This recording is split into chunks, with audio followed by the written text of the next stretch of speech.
Imagine being a mother with 3 babies, and then being forced to choose. Not which one you love more, but which one gets to live, because you can only save one. The others, you have to leave behind. This is that story, and it happened 66 million years ago, in the 30 seconds before the shockwave arrived. Let me take you back to the final morning of the Cretaceous period, the coast of North America, a cliff rising above the ocean where a colony of Pteranodon nested. Among them was a mother we'll call Keeper. Keeper was 6 years old, in her prime. This was her second breeding season, and she had 3 babies. 3 healthy, beautiful juveniles, each about 2 months old. Old enough to be developing their flight feathers, not old enough to fly. Their names, if Pteranodon had names, would have been based on birth order. But for our story, we'll call them first, second, and third. First was the eldest by 3 days, slightly larger than the others, more aggressive in competing, for food, already showing the dominance that would serve him well as an adult. He was strong, a survivor. Second was the middle child, born 2 days after first. She was quieter, more observant, not as aggressive in fighting for food, but clever about waiting for opportunities. She watched and learned while her brothers fought. Third was the youngest, born 5 days after first. He was smaller, weaker. In a harsh season, he probably wouldn't have survived. But this had been a good season. Food was plentiful. Keeper had been able to feed all 3 adequately. Third was behind in development, but alive, fighting for his place. That morning, like every morning, Keeper had left the nest at dawn to fish. Her mate was already gone. Pteranodon fathers provided food, but weren't particularly involved in chick rearing beyond that. The 3 juveniles stayed in the nest, as they had every day of their lives. The nest was a simple scrape on a cliff ledge, lined with the few soft materials Keeper could find. Not comfortable by mammalian standards, but adequate for Pteranodon young. Safe, high enough that most predators couldn't reach it. Close enough to the colony that alarm calls would bring help if danger approached. Keeper returned mid-morning with fish. The 3 juveniles immediately began their competing cries, the feeding frenzy that happened every time food arrived. First was loudest and most aggressive. Second waited for her moment. Third cried desperately, knowing he'd get the least. Keeper fed them in order of who cried loudest and pushed hardest. That's how it worked. The strongest got the most. Nature's brutal mathematics. First got the biggest portion. Second got the second. Third got what was left. It wasn't fair. But fairness isn't a concept that matters in survival. After feeding, Keeper settled at the edge of the nest, wings partially spread to shade her juveniles from the intensifying sun. They huddled beneath her, making the soft chirping sounds of contentment. First was already drowsy. Second was preening her developing feathers. Third was still hungry, but too tired to complain. It was a perfect moment. A family. Safe. Alive. Together. And then the sky changed. It happened gradually at first. A brightening on the southern horizon. Keeper noticed it because she was always watching for weather changes. Storms could be deadly to juveniles who couldn't fly yet. But this wasn't a storm. The brightness grew. And grew. And then suddenly erupted into an intensity that made Keeper's eyes hurt. 400 miles to the south, the asteroid had struck. Keeper didn't understand what she was seeing. Her brain had no framework for asteroids or extinction events. She just knew something was wrong. Very wrong. The other Pteranodon in the colony were reacting. Alarm calls echoed across the cliff face. Adults were returning to their nests. Some were grabbing their juveniles, those old enough to be carried, and launching into flight. Instinct told Keeper to do the same. Grab her babies. Fly. Get away from whatever this was. She turned to her nest. 3 juveniles. all alert now, frightened by the alarm calls and their mother's sudden tension. And in that moment, Keeper understood something that made her freeze. She couldn't carry all three. Adult Pteranodon could carry prey in their beaks, fish up to a few pounds. But juveniles were larger, heavier. She could carry one in her claws. Maybe, if she didn't have to fly far. But three? Impossible. Physics and biology simply didn't allow it. And the light to the south was getting brighter. The heat was increasing. Something terrible was approaching. Keeper looked at her three juveniles, first, second, third. All looking at her, trusting her, believing she would protect them because that's what mothers do. She had maybe 30 seconds to make a decision. Maybe less. Other Pteranodon were already fleeing. She could see mothers carrying single juveniles, flying inland. She could see others hovering over their nests, unable to make the choice, unable to leave. 30 seconds. 3 babies. Choose. First was the strongest, the most likely to survive to adulthood, the best genetic investment. From a pure evolutionary standpoint, he was the logical choice. Third was the weakest, already behind, less likely to survive even without a catastrophe. From a cold biological calculation, he was the one to leave behind. Second was in the middle, not the strongest, not the weakest, just second. 20 seconds. The sound was arriving, a deep rumble growing louder. The shockwave was coming. Keeper's instinct screamed at her, "Move! Fly! Now!" But which one? She couldn't choose based on love. She loved all three equally, or as equally as Pteranodon could love. That maternal bond that says, "Protect your offspring," didn't distinguish between them. She couldn't choose based on personality. They didn't have distinct personalities yet. Not really. Just variations in behavior driven by birth order and strength. She couldn't choose based on future potential. She had no way to know which would grow up to be the most successful. 15 seconds. Other mothers had already chosen. Keeper could see them flying away. Some carrying firstborns, some carrying youngest. There was no pattern, no right answer. Some mothers hadn't chosen at all. They stood frozen at their nests, unable to make the impossible choice. Those mothers would die with all their children. 10 seconds. Keeper's body made the decision before her mind fully processed it. She reached down and grabbed third, the youngest, the weakest, the one who would have died anyway in a hard season. Why? Maybe because he was closest. Maybe because his desperate chirping triggered something in her. Maybe because saving the weakest felt like saving something that needed saving most. Or maybe there was no reason. Maybe when faced with an impossible choice, you just choose and spend the rest of your life wondering why. 5 seconds. Keeper launched herself off the cliff, third clutched in her claws. He was heavy, heavier than she expected. Her wings strained immediately. Behind her, in the nest, first and second began screaming.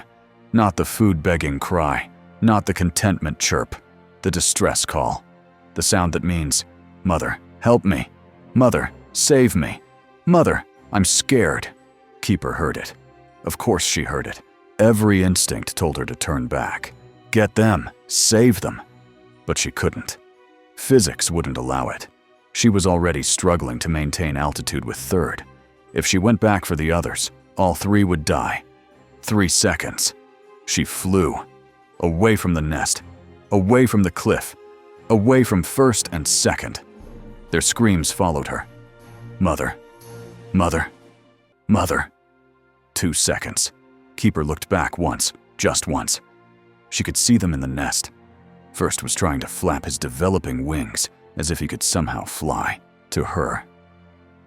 Second was standing at the edge of the nest, crying. 1 second. The shockwave hit. It was a physical wall of compressed air. Keeper felt it strike her like a blow. She tumbled through the air, nearly losing her grip on Third. For a terrifying moment, she thought they would both die. But she held on. Her claws dug into Third's flesh, probably hurting him, but keeping him secure.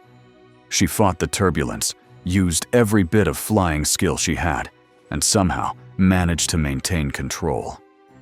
When the initial turbulence passed and she could fly steadily again, she looked back.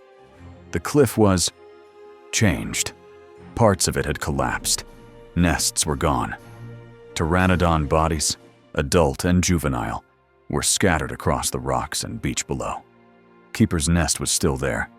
She could see it from a distance. First and second were gone. Not dead in the nest, just gone. Blown away by the shockwave, torn from the nest, and thrown somewhere. Into the ocean, onto the rocks. She didn't know. They were gone, and she had chosen not to save them. Third was alive in her claws, chirping weakly.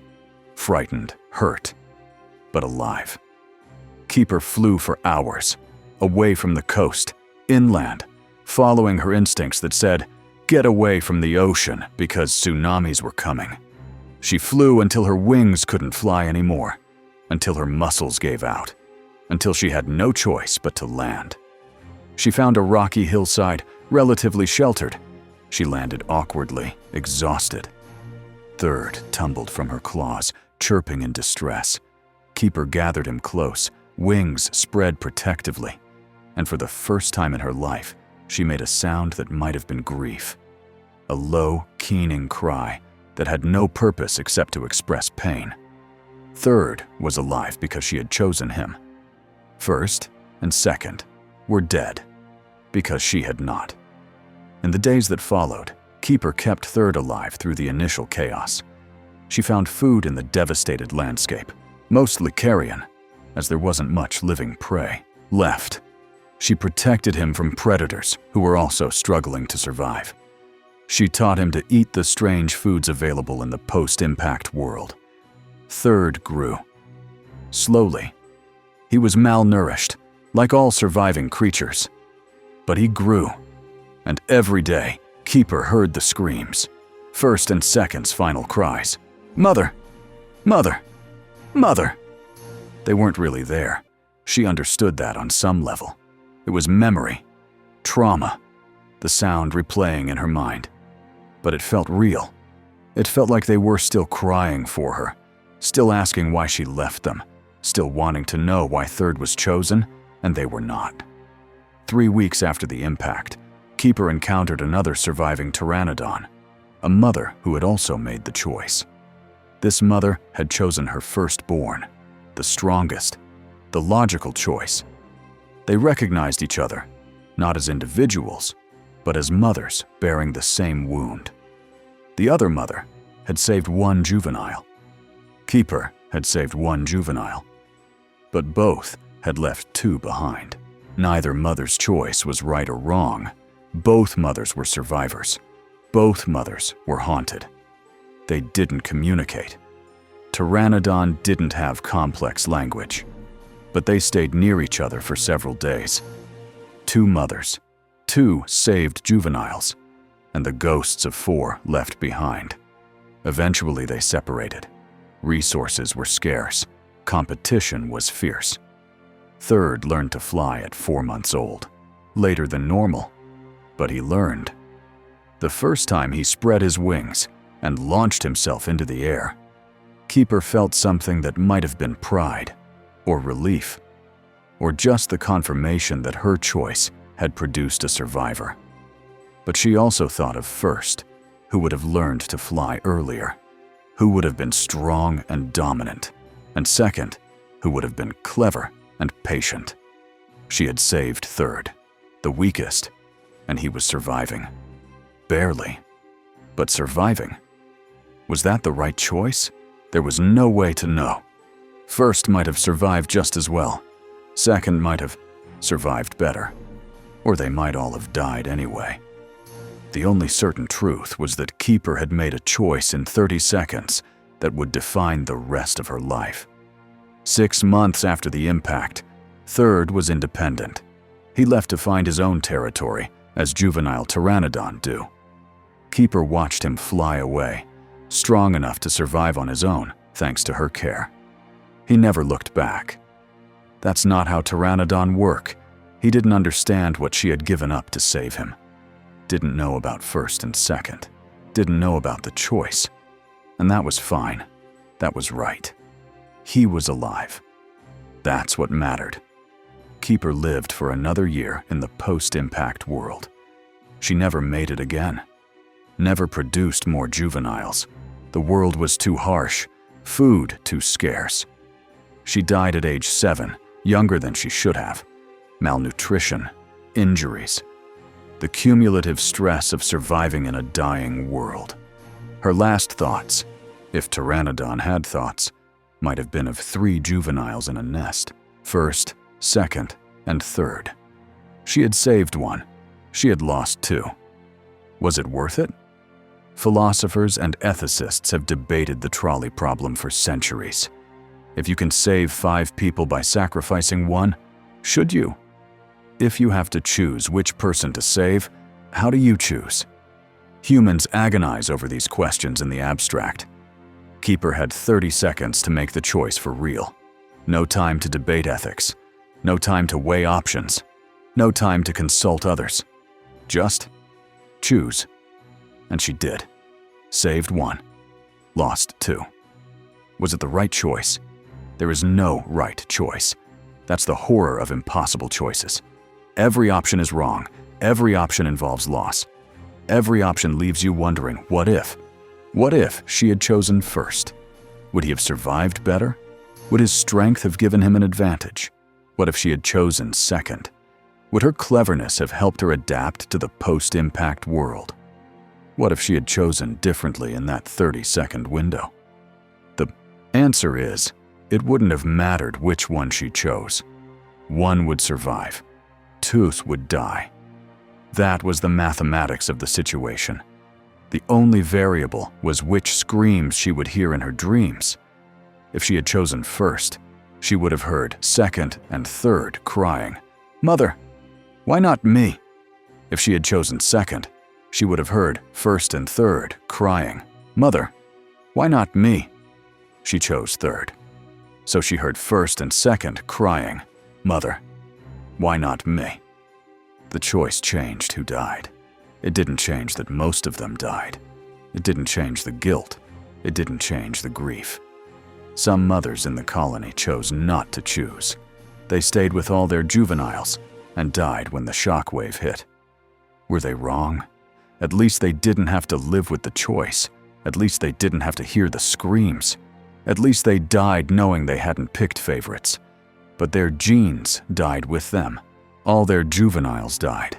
Their maternal investment was lost completely. Keeper's choice, however arbitrary, however traumatic, meant her genes survived. Third grew up, mated, passed on his mother's genetics to the next generation. From an evolutionary standpoint, Keeper made the correct choice. Save 1 rather than lose all 3. From an emotional standpoint, Keeper was destroyed by her choice. Saved 1, lost 2. Heard their final cries for the rest of her life. Both truths existed simultaneously. Success and trauma. Survival and grief. The right choice and the impossible choice. Third never knew. He lived his life not knowing he was the chosen one, not knowing his mother had left his siblings to die, not knowing the weight she carried. Maybe that was mercy. Maybe the chosen one should never know there was a choice. Maybe it's easier to be the survivor who doesn't understand the cost. Keeper's story ended when she died at age 7, malnourished and exhausted in a world that was still recovering from the impact. But Third's story continued. He survived to adulthood. He mated. He produced offspring of his own. And maybe, one of his descendants was among the Pteranodon who survived long enough to see the world begin to heal, to see plants return, to see the food chain rebuild. Keeper's choice echoed forward through generations. 2 juveniles died, so one could live. That one lived long enough to create the next generation. That next generation created the next, and so on. In cold evolutionary terms, Keeper's choice was successful. Her genes propagated. Her maternal investment paid off. In human emotional terms, Keeper's choice was devastating. She sacrificed 2 children to save one, heard their final screams, lived with the guilt. Both truths are real. Both matter. That's the nightmare of impossible choices. You make them because you have to. You live with them because you survive. You never know if you chose correctly because there is no correct choice.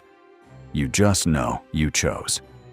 And the ones you didn't choose, their final cries echo forever. Mother, mother, mother. Why not me?